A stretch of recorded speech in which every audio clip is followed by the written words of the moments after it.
Yun. Dito tayo sa bahay nila Kuya Mac. Yan. Abandonado ka to.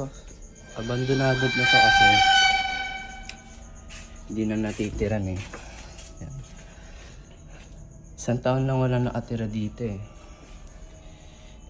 Ang init. Grabe. Sama sa pakiramdam. Ang bigat.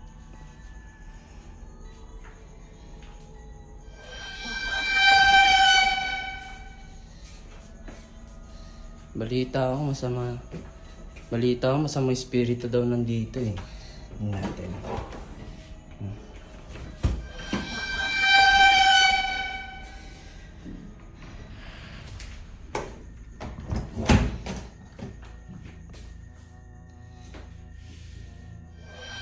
Puta, masama nga.